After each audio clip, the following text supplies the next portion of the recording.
All right, guys, this is my Bridgeport. It's from the late 80s. I bought this on eBay without even seeing it in person. There's a lot of story and lore behind this machine.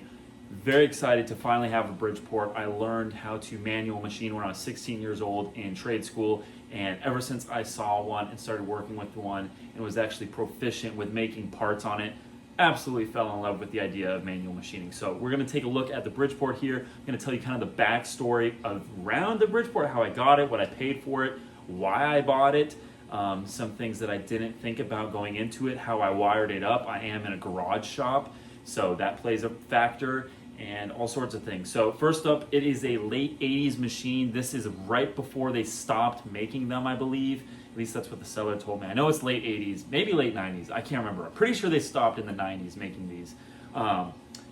Maybe it is late 90s, not sure. Anyways, this came straight from Bridgeport, Connecticut. The owner bought this. He was a machine dealer, and he bought this from a helicopter company. This was in their prototyping lab, from my understanding. And I believe it was Bell Helicopter that this came from. And so overall, what stood out to me is two things. One, the actual condition of the paint is really, really nice. And then also the variable speed head. I worked with these in college. We had probably a dozen of them in our classroom, and most of them did not have this. There was one Bridgeport I will never forget that was always on this corner aisle of machines, and I would always go to that one. The second we were done having a lecture or anything, I would go straight to this machine because I loved the variable head. It's just so much nicer than changing belts on a step pulley. So I knew I had to have this. I want it to be in nice condition. I didn't really want to have to fix too much of it up. I definitely didn't want to repaint it, even though I was open to doing that.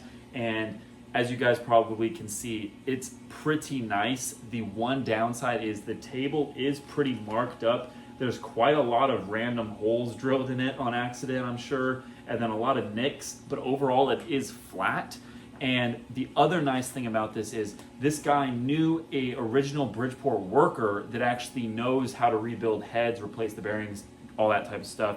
And so I ended up paying, I think, an extra $1,200 to get basically a brand new head. New bearings, new pulleys, pretty much everything in here is brand new. And I mean, he was to the point where he was willing to replace every single knob and dial. And I was like, you don't need to do that. I just want the actual guts of it to be brand new. So it's very quiet. We'll turn it on here in a second. But let's go ahead and talk about some of the reasons why did I buy a Bridgeport. In my business right now, there's no real need for manual machining. Yes, there are those scenarios where you have a piece and you just need to drill a hole, you need to face something off or cut an end off of something precisely. And yes, I do have a 5-axis CNC machine that can do all of that. It is actually quite a bit faster to do certain type of work on a Bridgeport. So that's the first reason. The second reason is I knew I always wanted one because machining manually versus CNC, it's a completely different ball game. You approach things completely differently, and for certain parts, like I said, this is faster and nicer, but also a big part of this was I just think they're cool. I've always wanted one, and then also I love manual machining projects, so I wanted to be able to have the option to do that versus, you know, coming out here, getting on Fusion, programming, designing something in CAD and then machining it, adding tool paths, versus this, I can literally take a piece of material and I can just start going, and I'm using like full brain power to make stuff, which I think is really cool, and it definitely takes a different type of touch and feel literally when you're actually machining the part. So that's one of the main reasons I got this.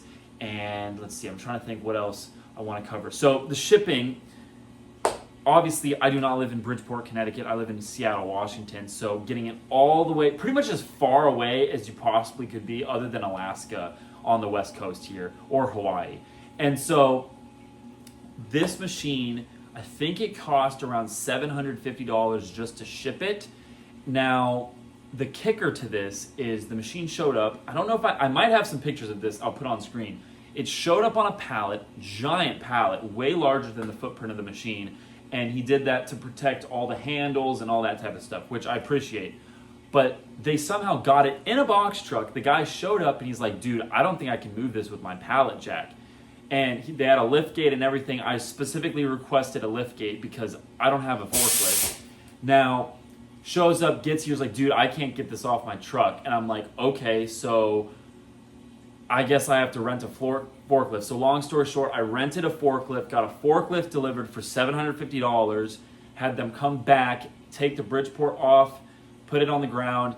I'll show some pictures. We put it out in the driveway, which I thought was pretty funny, and took some fun pictures. Then we finally got it in here. It's actually a good thing we got the forklift because we used the forklift to push it into position. Right now, we're probably, I don't know, 15 feet from the actual garage door this way. So we have to push this thing all the way around. There's a post we have to push it in. So it's actually probably a good thing we got the forklift. When I move out of this area, I mean, I'm going to need a forklift anyway for the VF2 and some of the other equipment. So this will easily be able to get moved out.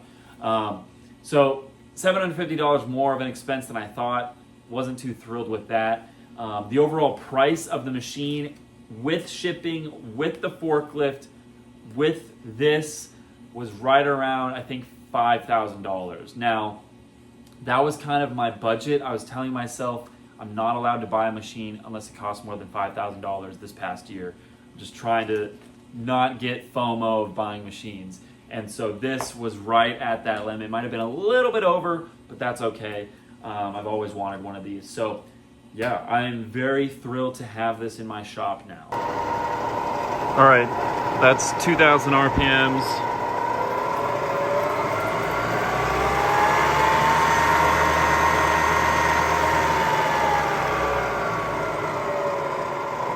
Again, this thing is very, very nice there. Okay, I wanted to show the power situation with this machine. It came with this whole transformer to get it up to 440 volts. I obviously don't need that. And so what I need is, I just need a standard 3-phase plug here because I have outlets in my shop hooked up to my phase converter. So this is completely not being used right now. And so if we go over here, this is what we ended up doing. So we have the motor up here, and I had my electrician get the wire and everything. Looking back at it, I probably could have done this myself, but I just try not to touch things that are electrically charged and I don't know enough about. So I bought this switch off eBay. This was actually kind of expensive, but I bought this. We wired it coming in. This is the cable I just showed you. It goes into the switch on off or forward backwards, and then this goes up to the actual motor itself. And then the only other thing that needed power is this does indeed have power feed. And so I have that hooked up to just a 110, and it's got a stop switch here. We got to fix that. But yeah, overall, I'm very happy with this. Oh yeah, then the DRO, I got this on eBay as well. I need to finish putting in the Y-axis. Everything's hooked up here, but I do need to calibrate it. I think it's a little bit off, so that's something I got to work on.